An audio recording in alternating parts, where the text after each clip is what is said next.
Hello friends. Recently भारतीय सरकार ने देश की संप्रभुता व सुरक्षा को ध्यान में रखते हुए 59 चाइनीज ऐप्स पे बैन कर दिया है। इन कंपनियों पे डाटा ब्रीचिंग का आरोप था। अगर हम वर्ल्ड लेवल की बात करें तो आज डाटा ब्रीचिंग की खबरें आए दिन सामने आती रहती हैं। साइबर हैकिंग्स और साइबर अटैक्स इनकी संख्या दिनों दिन बढ़ती जा रही है और बहुत सारी टेररिस्ट ग्रुप्स भी जो है डाटा का प्रयोग करके टेररिस्ट एक्टिविटीज़ को अपना पूरा इम्प्लीमेंट करते हैं।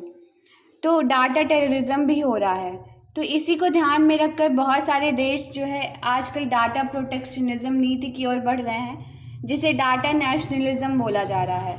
तो आज के हम वीडियो में जानेंगे कि डाटा नेशनलिज्म क्या है, आखिर डाटा इतना महत्वपूर्ण क्यों है, दुनिया व भारत के अब तक डाटा नेशनलिज्म को लेकर क्या प्रयास रहे हैं, यह कितना सही है और कितना गलत है, और आगे इस दिशा में क्या राह हो सकती है। तो आज हम यही जानने का प्रयास करेंगे। अगर हम दुनिया की बात करें तो कुछ समय पहले युद्ध और देशों के बीच तनाव का कारण जियोपॉलिटिक्स होता था और जियोपॉलिटिक्स का मुख्य मुद्दा जमीनी विवाद या फिर संसाधनों को लेकर विवाद होता था। लेकिन आज जो है जियोपॉलिटिक्स का जो स्ट्रक्चर था वो चेंज होता जा रहा है। आज संसाधनों और जमीनों के लिए युद्ध नहीं हो रहा या फिर इनके लिए विवाद नहीं होता देशों के मध्य, बल्कि डाटा को लेकर जो है दो देशों के मध्य तनाव की स्थिति उत्पन्न हो जाती है। बहुत से स्कॉलर भविष्य में डाटा वॉर और डाटा कॉलोनी की बात और इसकी संभावना की बात करते हैं।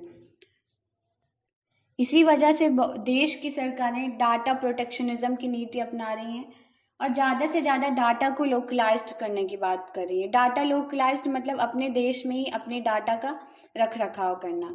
लेकिन यह केवल सरकारी स्तर पर ही नहीं है, बल्कि जो जनता है उसमें भी प्राइवेसी जैसे इश्यूज़ को लेकर और अपने डाटा ब्रीचिंग्स को लेकर और जो बहुत सारी फॉरेन कंपनीज डाटा वायलेशन करती हैं, इन सब को लेकर जो है लोगों में अवेयरनेस आ रही है और इस वजह से डाटा को लेकर एक पब्लिक लेवल पे डाटा नेशनलिज्म वाली कंडीशन उत्पन्न हो रही है।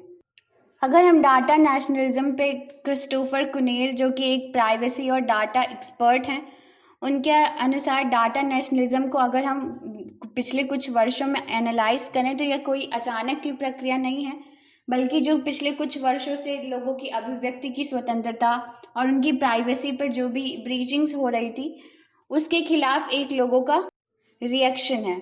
तो जब ज़्यादा ब्रीचिंग हो रही है तो एक एक्शन के लेकर उसके अपोजिट रिएक्शन हो रहा, तो वो डाटा नेशनलिज्म है।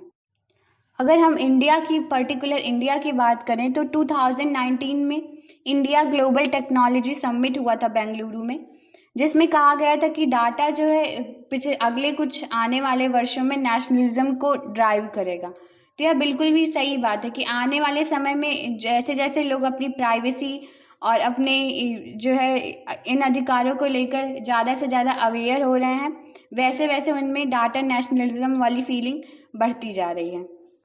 आइए अब देखते हैं कि डाटा इतना इम्पॉर्टेंट क्यों है। अगर डाटा की उपयोगिता की बात की जाए तो आज जो ग्लोबल मार्केट है उसमें सबसे वैल्यूएबल कमोडिटी डाटा ही है। नंदन नीलेकनी जो कि फाउंडर ऑफ इन्फोसिस हैं, वो कहते हैं कि आने वाले कुछ वर्षों में भारत में जो इंटरप्रेन्योरशिप होगी या जो स्मॉल बिजनेसेस होंगे उनको जो है लोन बैलेंस शीट के आधार पे नहीं बल्कि डाटा के आधार पर लोन दिया जाएगा।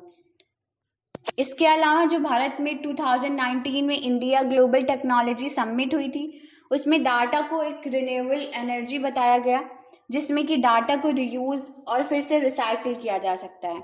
तो इस तरह से इंडिया जैसी डाइवर्सिफाइड कंट्री के लिए जहाँ पर बहुत सारे तरह के डाटा हैं, क्वालिटेटिव और क्वांटिटेटिव दोनों तरह के डाटा हैं, तो ऐसी कंट्रीज़ का डाटा और बहुत ज़्यादा उपयोगी हो जाता है। और अगर ग्लोबल मार्केट का एग्जांपल है तो बहुत सारी कंपनीज जैसे कि अमेजन, माइक्रोसॉफ्ट, ये सब जो कंपनियां हैं ये डाटा के आधार पे ही आज दुनिया भर में अपना नाम कमा रही है। तो इस तरह से डाटा एक बहुत ही इम्पॉर्टेंट फैक्टर है किसी भी देश के इकोनॉमिक ग्रोथ के लिए।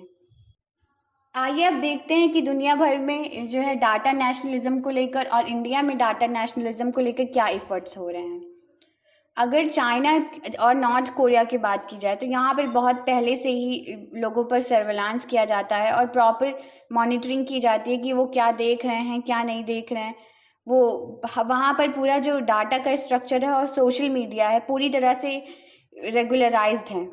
लेकिन अगर चाइना और नॉर्थ कोरिया के बाहर बात करें तो यूरोपियन कंट्रीज़ भी जैसे फ्रांस और जर्मनी वो भी डाटा नेशनलिज्म की ओर बढ़ रही हैं।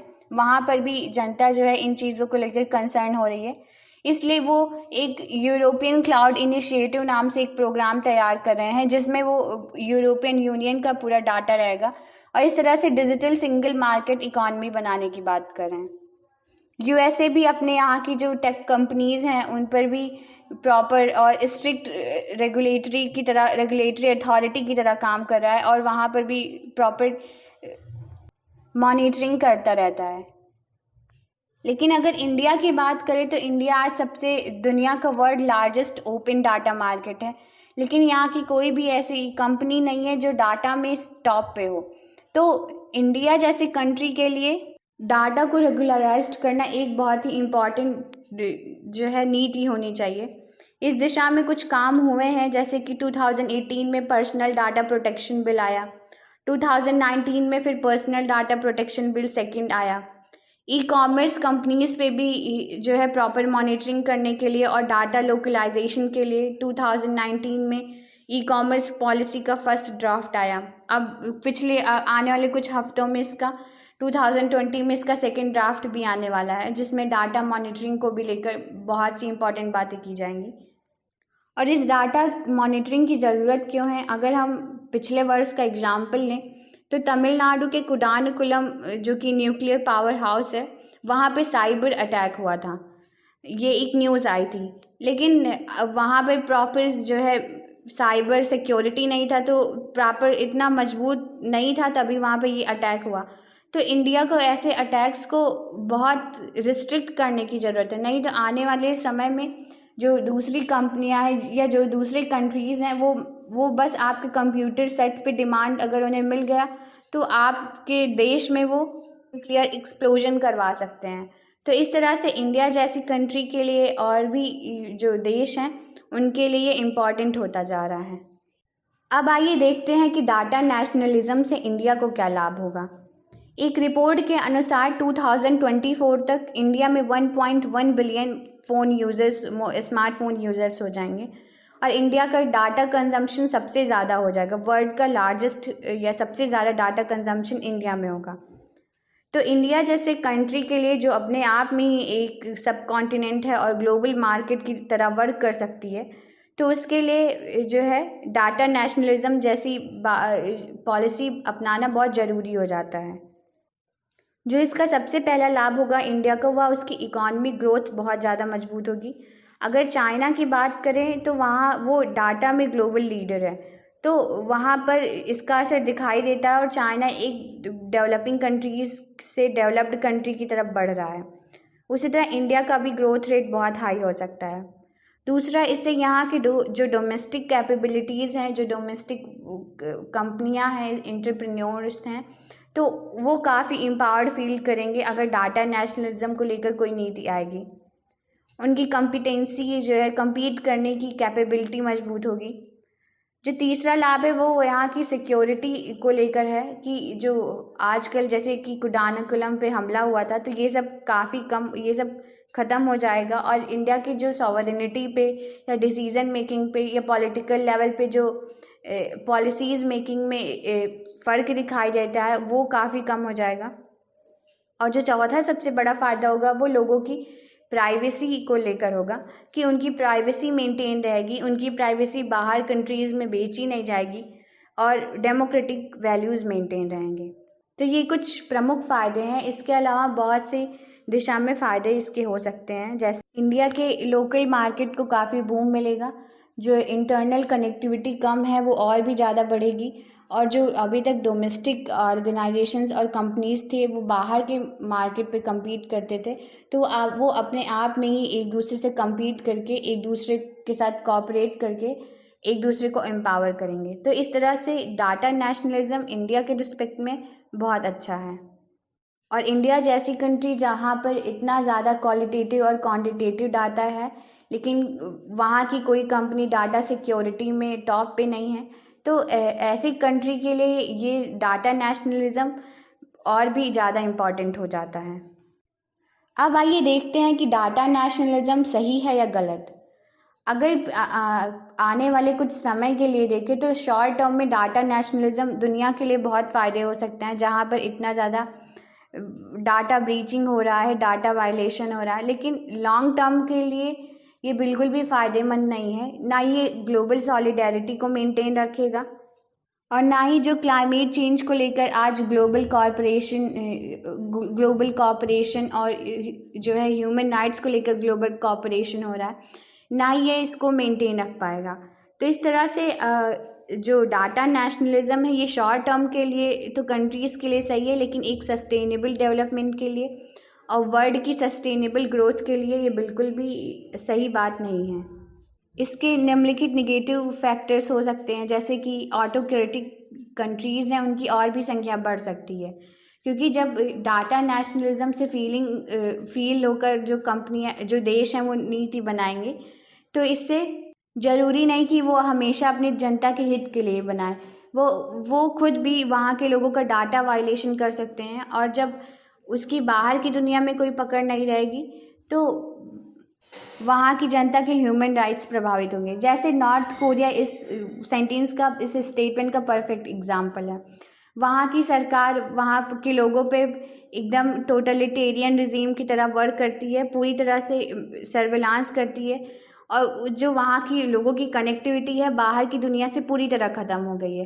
तो इस वजह से जो वहाँ की सरकार है उस पर भी बहुत सारे इल्ज़ाम रखते रहते हैं, और सबसे ज़्यादा तो लोग वहाँ के बहुत ज़्यादा ख़राब कंडीशन को फेस कर रहे हैं, ख़राब कंडीशन में जी रहे हैं, तो ये इनके लिए भी बिल्कुल अच्छा नहीं है। डाटा नेशनलिज्म अनावश्यक रूप से जो दो कंट्रीज़ हैं उनके बीच में स्ट्रेन उत्पन्न करेगा, क्योंकि पहले जहाँ पर फ्री सप्लाई ऑफ डाटा होता था वहाँ पर अब एक दूसरे के डाटा के लिए लोग इलीगल तरीके अपनाएंगे, तो इस तरह से अनावश्यक स्ट्रेन क्रिएट होगा और डाटा नेशनलिज्म से नेशनल लेवल पे ह्यूमन राइट्स के वायलेशन काफ़ी ज़्यादा बढ़ सकते हैं। अब आइए देखते हैं कि डाटा नेशनलिज्म की दिशा में आगे का क्या रास्ता हो सकता है। इसके लिए अगर वर्ल्ड लेवल की बात करें कि तो जैसे यूनाइटेड नेशन ऑर्गेनाइजेशन के में ह्यूमन राइट्स के लिए ह्यूमन राइट्स डिक्लेरेशन है, वैसे ही डाटा के लिए भी एक नया आर्किटेक्चर बनाना होगा और यूनिवर्सल डिक्लेरेशन ऑफ डाटा करके या डाटा गवर्नेंस करके कुछ ऐसा ऑर्गेनाइजेशन बनाना होगा जो कि वर्ल्ड लेवल पर और डिफरेंट नेशंस के बीच में डाटा के फ्री फ्लो के और उनके राइट्स को और उनके लॉज को रेगुलराइज करे।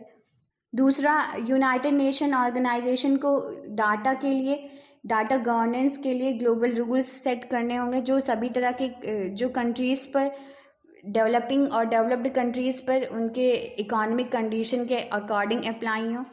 Data governance, data security, data sovereignty और डाटा प्राइवेसी, इन सब चीज़ों को लेकर उसे एक यूनिवर्सल लॉज बनाना होगा। अगर इंडिया के पर्टिकुलर एस्पेक्ट में बात करें तो उसे जापान से सीखना होगा। जापान ने आज डाटा ट्रैफिक को फ्लो और उसके फ्री फ्लो के लिए और उसको रेगुलराइज करने के लिए ओसाका ट्रैक नामक प्रोग्राम चलाया है, जिसके अंतर्गत रेजिलिएंट सप्लाई ऑफ डाटा होता है। तो इंडिया को उसके सीखना होगा और ये डाटा ग्लोकलाइजेशन का एग्जाम्पल है। ग्लोकलाइजेशन एक नया टर्म है जिसमें डाटा का लोकलाइजेशन भी होगा और जो आवश्यक डाटा है उनका ग्लोबलाइजेशन भी होगा। तो इंडिया को जापान से सीखना होगा और ग्लोबल प्लस लोकल अर्थात ग्लोकलाइजेशन, डाटा ग्लोकलाइजेशन की नीति की तरफ बढ़ना होगा। तो यह था आज का वीडियो। अगर आपको अच्छा लगा तो लाइक, शेयर एंड सब्सक्राइब करें। Thank you.